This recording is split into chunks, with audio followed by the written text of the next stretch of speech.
Hey, good evening, race fans, and welcome back to another Inside Edition of the Voice of Victory Lane podcast with Kip Thompson. We are super excited to kick off 2023. This is the first show of the new year. We hope everyone had a great Christmas and a happy new year. Everyone's back to work, got to pay those bills from Santa Claus and everything. And we are super excited to be back with our first show of 2023. Tonight's show is being brought to you in part by Raging Rooster Catering out of Fayetteville, North Carolina. Tony and Bobby Jackson, huge supporters of our show. Raging Rooster Catering, those guys do a phenomenal job. They have a catering business that will come to your event with 30 people or more with a great menu. And anytime you're inside the Fayetteville Motor Speedway on the main concourse area, you can check out Raging Rooster Catering with their food truck that's located right next to the press box. To get more information on Raging Rooster Catering, you can go to their Facebook page. You'll find their email and their contact telephone number. Call them today, set up your next event, and make sure you tell them that the Voice of Victory Lane sent you their way. Tonight, we are super excited again to kick off 2023 with our first show of the year. A lot of people try to bring in the new year. They'll say, we're going to bring in the new year with a bang. But tonight, we're going to bring in the new year with a bash. We're going to talk about the New Year's Bash that will be going on this weekend inside the Dillon Motor Speedway with track promoter Ron Barfield. Ron, welcome to the show. Happy New Year. We are super excited to have you on tonight.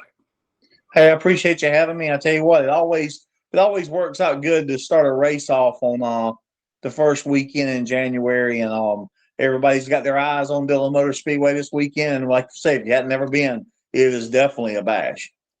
Well, looking at the Facebook page, looking at all the publication and the promotion of this thing, it is definitely going to be a bash. It is the Street Stock Nationals. It is the New Year's Bash presented by Brown's RV Superstore and Patriot Chevrolet. The Dillon Motor Speedway, no doubt, will be the greatest place to watch the race this weekend. Everything starts on Friday with an open practice. Racing will be going on Saturday and Sunday. And Ron, man, this is such a huge event. But before we get into talking about this weekend, let's give some of our viewers, because a lot of our shows that we do here are on dirt, and we like to do shows on asphalt too when we get a chance. So we've never done one with you, and so we're, again, super excited about that. Yep. But let's talk about a little bit of the history of the New Year's Bash, something that started back as the Snowball Derby back in the day. Let's talk about that. Yeah, I'll tell you, whenever, from my background being on asphalt racing, I mean, I've always done asphalt racing. When I got in, I got off of go-karts that were on dirt, and then got into asphalt racing and late model cars and street stocks and stuff like that. And that's what I started in. And I'll tell you, a lot of racetracks put this money out there for these late model teams and big late models. And I've just kind of went at it a different way. I just went at it and said, hey, you know what? These street stock guys, they work on their race cars. They're in the shop laying on creepers.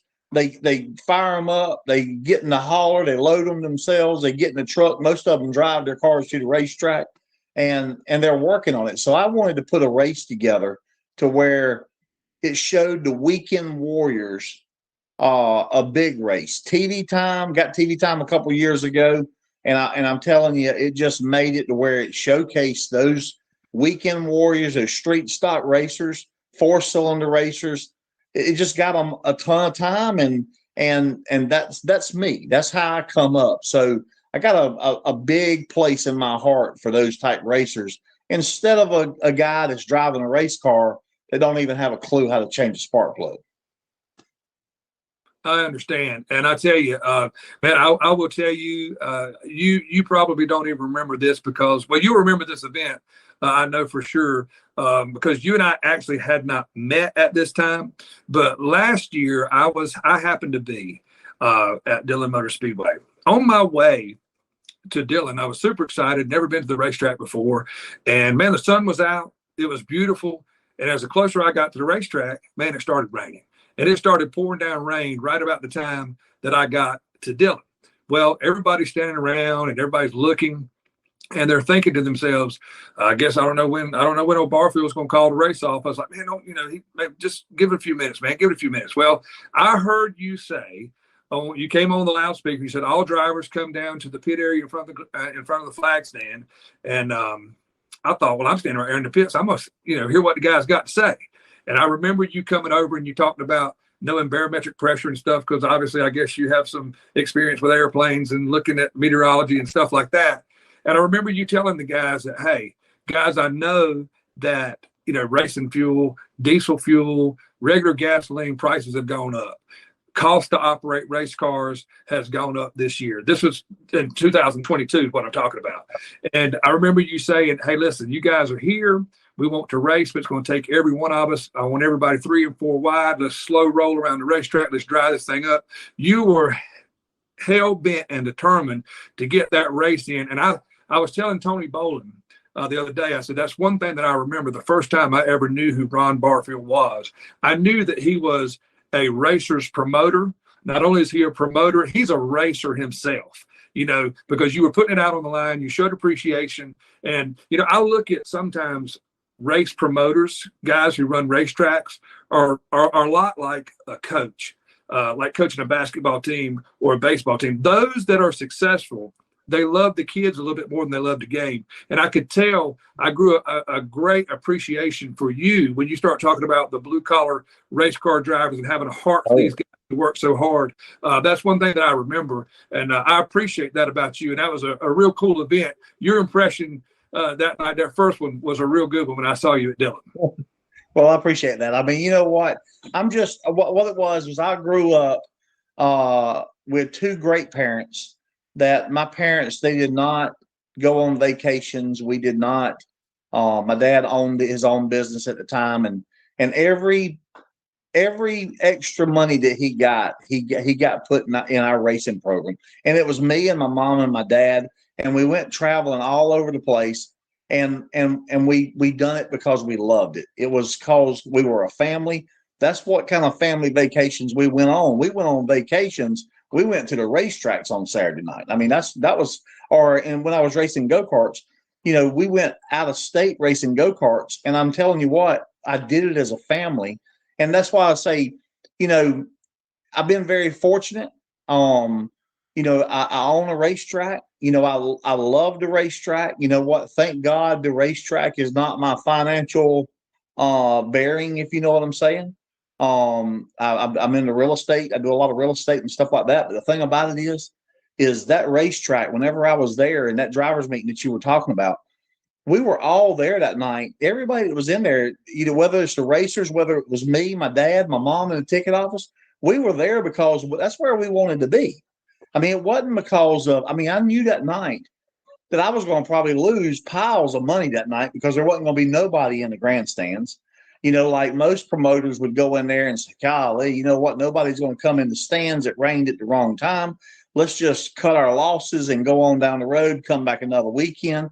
But no, I wanted to race. Everybody, my family, that's what we were doing. That's what we've always done. We were there to race. But I knew that night when I got all them guys in the infield and I said, hey, y'all tell me right now, if y'all don't want to try to drive this track, tell me now and I'll go to the house. I said, but I want to race. And everybody there that night wanted to race. And it showed because they got in their race cars and they got that racetrack dry.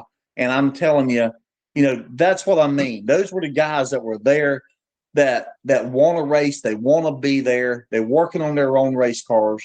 Where if it would have been a different situation, maybe a big time late model race, you might not have had that. Them guys wanted to race, if you know what I mean. So if I can go in and put it together and make it happen, the last thing in the world I wanted to do was go home after a little bit of rain fell. So, and that's where it is. I just have that connection with those guys because that's where I come from. That's what, I made the Brickyard 400 in a cup car. I've run a cup car, but you know what? I also started in a dirt track on a street stock car in a 1964 Chevelle, by the way, with a 396, and it was a super sport as a hobby car is what I started. Could you imagine today what that 64 street, SS Chevelle would be worth today? And we were running around the racetrack with a 396 in it. Well, no doubt, talking about that particular night with that drivers meeting, obviously, you know, the night that I was talking about, but hey, I was there with you and I drove down. I'd always heard about Dylan, a good friend of mine that works at Chatley Boat Marine, Patrick Coggins, has a car down there, and he runs at Dylan, and had always talked about, you know, what a great place it was. And I happened to be off from Fayetteville that night and went down and watched some of the legend guys run. And indeed, man, you're right. Those guys wanted to race. You wanted to race, and they got it dried out. And we saw a phenomenal show. And you know, hey, the racers, they are the show. And you put it out there for them, and they joined with you, and that shows that they appreciate you for your willingness to be able to want to race that night too. And I thought that was very, very cool on your part. And again, that was a lasting impression. Yeah, I mean, I tell you, you know, just like the New Year's Bash. I mean, you know, we're starting here with this race here. I told everybody, I said, you know, I'm not going to get the information out until December the 1st, because what it is the earlier you start on this, I mean, you can actually go through Thanksgiving, and people are asking me, hey, you know, what's the rules? What's the payout and all that stuff through Thanksgiving? It's like, you know what, the information is going to come out on December the 1st. And you know, like, so, but it's been a nonstop since December the 1st. It's been nonstop. Racers wanting to get involved. They're wanting to come here. I just had a guy call me a while ago that he drove down for this race, and he's in town right now from Bangor, Maine, like a street stock car. He has drove, I don't know how many hours it'll take, but I think it's at least 20 hours to come down here to race street stocks at Dillon Motor Speedway in a New Year's Bash. So, I mean, that's what you call dedication right there. I mean, those guys want to race. I mean, and the thing about it is, you know, this race just keeps getting bigger and bigger every year. The television, you know, come into it. And got MAV television where those guys could see themselves on television and stuff like that. I mean, it keeps getting bigger, but you know, again, I wouldn't do it if I didn't love what I do and love being, if, you know, I'd be in one of those race cars down there, you know, and my dad would be my crew chief and my mom would be my scorekeeper. You know what? But we don't do that anymore. Number one, I can't hardly fit through the windows no more. Okay. And number two is we still race as a family. My dad's my tech man. My mom sells the tickets in the ticket office. My daughter's in the ticket office. My son is doing my scoring system now. You know, so it's just a family affair, and we love it. I'm telling you, it just makes a difference whenever you're doing something that you love. And I mean, this is a hobby, but you know what? I mean, I'm just like everybody else. I want to be there. That's where I want to be. Well, talking about having a driver that has come to South Carolina, to Dillon, South Carolina, a street stock guy from Maine. Hopefully it will be like it was last year. From what I understand, it was like over 55 street stock cars from all over the country there last year. And if I'm correct, I believe it was like 140 cars that hit the racetrack in 2022 for the Bash. So it looks like, from what I see on social media, I saw you on the podcast today on Finish Line with Wesley Outland. I was actually driving down the highway. Yeah, right down the highway. I was trying to find a cell phone, sir. I was trying to find cell phone service good enough to pull over on the side of the road. Yeah, I was sitting there with Wesley when Wesley was saying, "Stop right there, stop right there. Don't go any further. I got you. I can hear you. You were the Verizon guy. Can you hear me now? Can you hear me now?" But yeah, that was a super cool interview. You guys did a phenomenal job on that. But to highlight this weekend now, the Street Stock Nationals, $2,500 to win on Sunday. 100 laps. Now that's been cut back, you know, to 100 laps this year. But man, it's going to be a whole day. Now Friday, correct me if I'm wrong, gates open at 10 o'clock. People can start pulling in the haulers and getting in and unloading and what have you, and open an optional open practice from 1 till 5. And then racing's going to start on Saturday around 3 o'clock. And not only is it the big street stock deal, you guys are paying $1,500 to win a 75 lap feature for the Challengers, the Challenger Bash. That's going to be super cool. You got $700 to win 60 laps for the Carolina Mini Stocks. Also a $500 to win 30 laps for the Walls Roofing front wheel drive U cars. Those things are all fun. I love watching those guys. And the Legends are going to be in action Saturday and Sunday, both 30-lap features, $300 to win. Is that correct? Yep, each race. Yep. Yeah. So so I mean, it's a good card. I mean, my Challenger cars are a lot like a late model, but they're not quite a late model. And so we'll run them on Saturday. We'll run the front wheel drive 4-cylinder cars Saturday, and also the Legends will be on the card that day. So we're going to start about 3:00. Plus, we have qualifying. And one thing that we do is we qualify all the street stocks. We take the top 20 from qualifying that day. And then what we do is we run every one of those cars through inspection and make sure that top 20 is legal. If we have one that's not legal, if he gets out of last year, we had 2 of them in the top 20 that got thrown out after qualifying. So if you qualified 21st or 22nd and on the original qualifying, you were actually bumped in because we wanted to make sure those top 20 cars, because, a racer, I've been there. I've slid that big carburetor on just to qualify. I've slid that carburetor on before. I've put that tire on there that was a little bit better than what I should to make that top 20 in qualifying. So I didn't have to run the 25-lap hooligan race the next day. I call it a hooligan race because I've been in a bunch of hooligan races, Charlotte Motor Speedway, the whole 9 yards. And you know what? You don't want to be in the hooligan race. I mean, I'm telling you want to be locked in that top 20. So we do all that on Saturday, and then on Sunday at 12:00, I give them a round of practice, and then we go into it. Start at 2:00. We go into the Last Chance B main, which pays $500 to win the Last Chance B main, and I take the top 6 out of that race, and we move them into the feature, and I'm telling you, that's one of the best races all day. Is that hooligan race, if you know what I'm talking about. Oh yeah, that kind of like a last chance / dash for cash. Let's get in the race, and so we don't have to load up and go home. Yeah, that'll be one heck of a show. Just watching that one for sure. But it's going to be a whole weekend slated full of great action inside the Dillon Motor Speedway. Ron Barfield, our special guest here tonight, who is the track owner and promoter of the Dillon Motor Speedway, the home of this year's New Year's Bash for 2023. We're going to take a real quick break, hear from our sponsor, and when we come back, we're going to talk a little bit more in depth of everything that's going on this weekend inside the Dillon Motor Speedway. We're going to hear now from the Raging Rooster Catering on the Voice of Victory Lane podcast.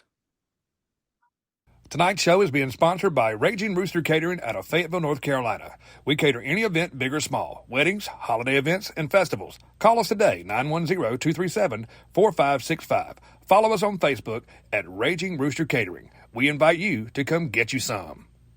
Okay, race fans, welcome back to the second part of another Inside Edition of the Voice of Victory Lane podcast with Kip Thompson. We are again kicking off 2023 tonight, not with a bang. We're doing it with a bash. We're talking about the New Year's Bash at the Dillon Motor Speedway, the greatest place to watch the race this weekend. I'm super excited, if you can't already tell. Feel like I've been put up in a bottle restraint because I haven't been able to go to a racetrack in about the last 4 or 5 weeks. But we're going to kick it off with our good friend, Ron Barfield, who is the promoter and owner of the Dillon Motor Speedway. He is our special guest tonight, and we're talking about the New Year's Bash Street Stock Nationals. And earlier in the first part of the show, we were talking about, giving drivers the recognition and publicity and stuff like that. Let's talk about not only for people who can't make it to the race tonight, MAV TV will be airing this. They'll be taping it, and they're going to show it at a later date. But there's also going to be some live streaming where people can get it. So if you want to tell people, Ron, those who cannot make it out to the racetrack, don't just watch it on Race Monitor or My Race Pass. Pay the subscription and see this. This is going to be one show that you do not want to miss. Well, I'll tell you what, years ago, whenever we first started it, whenever we went to go put it on MAV TV, what I would do is I'd go around sponsors up, and I would actually pay MAV to actually put this race on. But I knew that I had to build it, for the future. So, it's expensive for them to go in there and do all the production and everything for these races and stuff like that. So So what we do is whenever these races come to town, like this race here, this race will be actually filmed by the production company for MAV TV. And then what they'll do is they'll air this race. It's probably going to be one of the first races of the year. It may be in February, but probably no later than the 1st of March that this race will actually air on MAV TV. And it will probably air, 7 or 8 times during the year. All they make a commitment to is the street stock race to go on MAV television and MAV TV Select and places like that. But our races have been so good over the years that some of the 4-cylinder races and some of the Challenger races have been so good that they've come in later. They've come in after this race and said, golly, that Challenger race, that thing was 3 wide the whole race. That would make a great television program. So one year they added that race, later on into the season. Well, last year they did the 4-cylinder race like that. I mean, it was a phenomenal race. I mean, it looked really, really good. The stands were full. The field was a full field of race cars. I'm telling you, it really, really looked good. So Mav said, hey, I'm going to put that race on television also. So, so what they do is whenever they're filming the race, they're filming everything with the live reporting going on. And what happens is that race is being called at the same time with all the different camera angles, and it's being recorded and everything. So what they do is they set a link up with Racing America to the production truck. And then if you want to watch it live, then they stream it on Racing America, that you can do a pay-per-view, that you can pay for it. And basically the pay-per-view is basically the same price as what the ticket price is to go to the races for the double races on the weekend. So, if you're going to go to the racetrack, I would love for you to come to the racetrack. And while you're there, get you a hot dog and a cold Pepsi Cola, but if you don't want to come to the race, no problem. You can stay at home. You can pay the same admission price for that pay-per-view. And what happens is the production crew, that's what actually makes the money to pay for this race to go on television. And so what happens is if you want to come to the race, that's great. But if not, you can go to Racing America. You can buy the pay-per-view. It's the only one that we do all year long when it comes to pay-per-view, because people up north, the guy that come down tonight is here tonight, come down from Portland, Oregon, Portland, Maine, and Bangor, Maine. Well, all of his race fans and his family can't come down here because that's 20 some hours, but they can go in there on Racing America, buy the pay-per-view. And what it does is it just pays the production cost for the race to go on television, which gets recognition for the racers that are racing this event. So, it's catch-22. You can do it at home or you can come to the racetrack. I'd rather have them at the racetrack because the atmosphere is going to be great. And I'm telling you, it won't be like any other short tracker event. This event here kicks the season off. A lot of excitement, last chance race, paying $500 to win. You got to make the top 6. If you're running 6th in the last chance race, going into turn number 3 on the last lap, let me tell you that the seat cover is puckered up pretty hard because he's waiting for that shot from behind, if you know what I mean. So, but just an exciting weekend, tickled to death to be doing it, and got a lot of partners that are with me, and got a lot of friends in the business. And I'm telling you what, I'm really, really stoked about this thing. Well, there you have it. You can either watch it in person or you can live stream it. The only disadvantage if you live stream it, not only did Mr. Ron go out and go ahead and invite you to some of the good old Dillon Motor Speedway concessions for a hot dog and a Pepsi, man, you can't leave the bologna burger off the menu. You got to mention that. Oh, yeah. Yeah, you got to get a bologna burger. I mean, you know what? I mean, it's thick pieces of bologna. And you know what? It's kind of a specialty at Dillon Motor Speedway. A lot of people come and do it. Wesley Outland, he loves them. I bet he eats about 7 of them a night. So I started having to put him on I had to start putting him on a per diem every night, if you know what I mean. So really, really good food. Got a lot of good people that work for me. And you know what? You have to have the good people working for this race to pull this kind of event off, because you got race cars parked out in the parking lot. You got race cars in the infield. It just takes a total team effort. And you know what? I got a great team. And, when you talk about teams, Bill Flynn, which is my main guy in the infield, that kind of controls the infield. he was my truck driver whenever I raced. Little James, Little James is a tech man, and James went to the first race with me when we went to Phoenix, Arizona to run the Copper World Classic in a all pro car. So all the people that are racing with me that raced with me, most of them have jobs at the racetrack, and they still, they're not, now they work for me on Saturday night, but still, we're still doing it as a race team, if you know what I mean. We're just doing it from a different side. So I got a lot of people that have been with me for a long time. And all of those that work with you there, and people like me that go to different racetracks and cover races and do announcing and Voice of Victory Lane, we do it because we love it. That's what we do. That's where we want to spend our time when we're not at work. And I'll tell you, whether it be asphalt racing, dirt racing, kart racing, I don't know. It doesn't matter what kind of racing it is. I've said it many times before, and I'll say it again. Some of the greatest people that I've met in my life, truest friends through thick and thin, no matter what, have been at a racetrack. I totally agree. I mean, it is. I mean, it's not like anything else. I'm telling you, I'm fortunate. I got a lot of friends in this business, and you know what?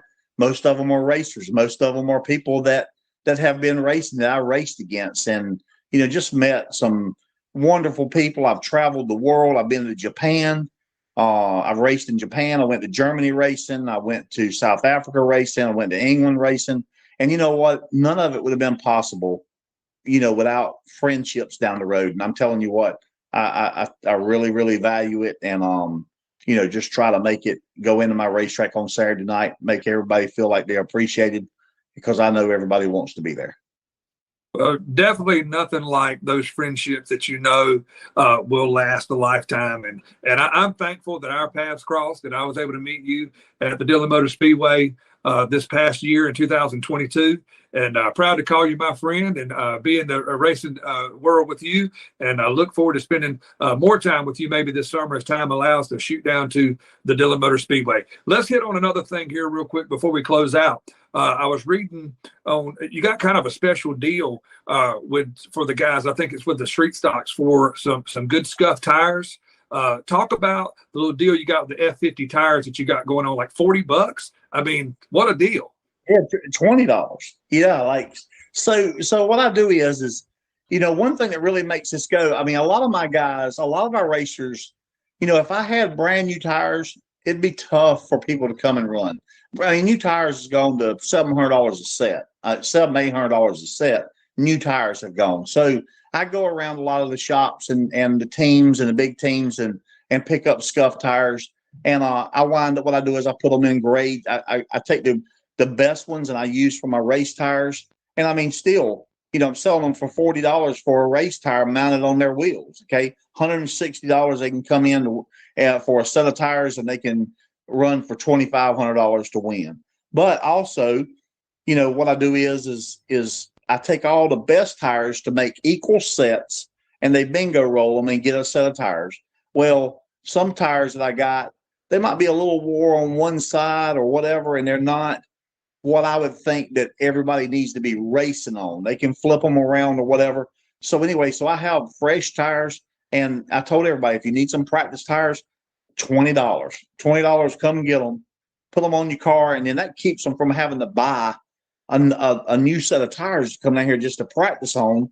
And I just try to make it affordable for the guys. I mean, it's a lot of work to go through for this event. I have to find over 400 good scuff tires, and that's hard to find to get even sets. But, that tire price in there, trying to help those guys out, to get them down here. A lot of those guys from up north never been on the wide tires. So golly, for $80, they can put a set of practice tires on their car and they're ready to go racing.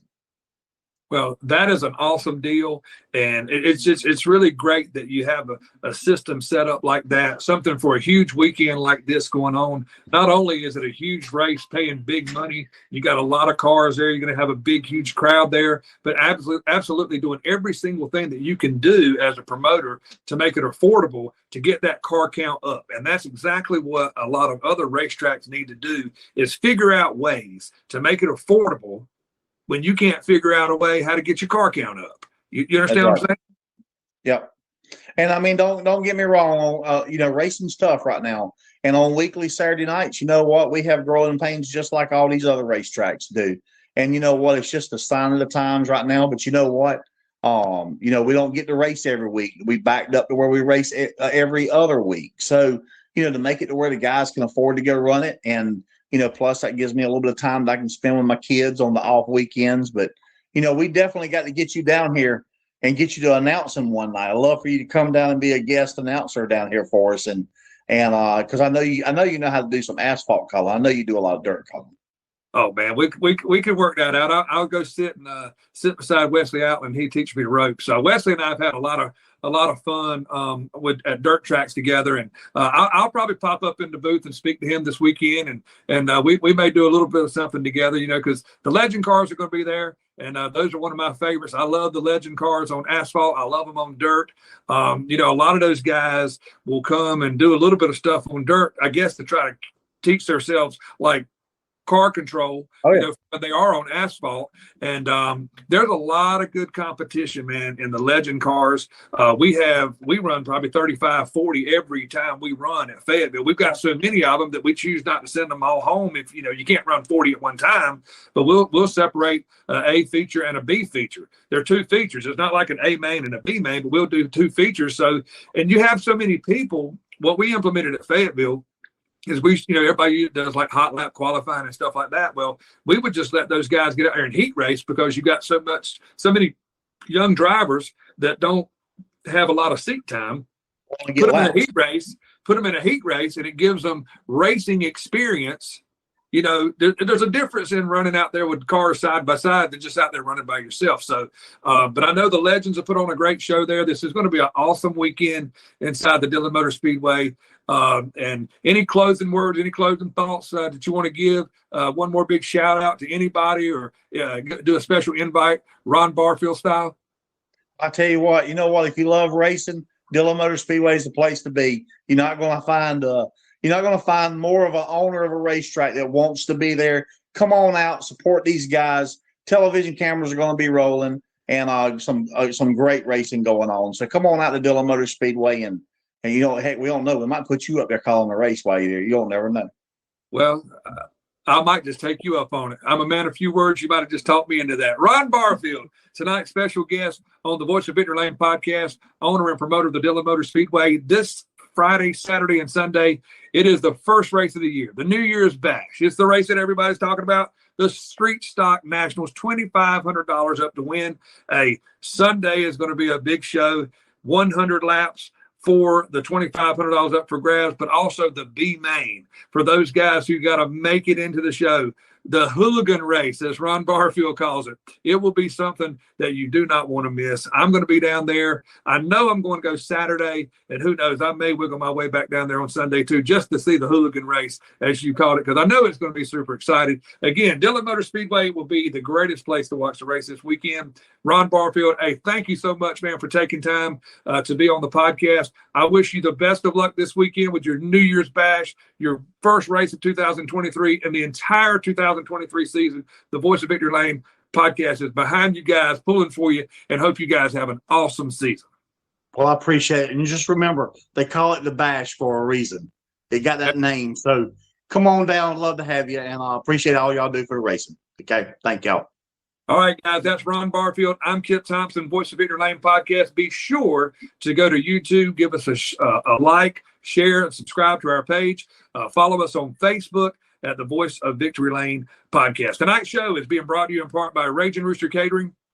Those guys do a phenomenal job. Tony and Bobby Jackson, Raging Rooster Catering. They'll come to your event with 30 people or more. Be sure to look them up on Facebook. You can find their email address and their telephone number. Hey, we thank you so much for watching the show tonight. And as always, be on the lookout. I could be coming to a racetrack near you, and you could be who we're talking about next on our show. Good night, everybody. Happy New Year, and get out and get to the racetrack this weekend. Dillon Motor Speedway for the New Year's Bash. Again, Ron Barfield, Dillon Motor Speedway. I'm Kip Thompson, Voice of Victory Lane podcast. Good night, everybody, and we'll see you this weekend.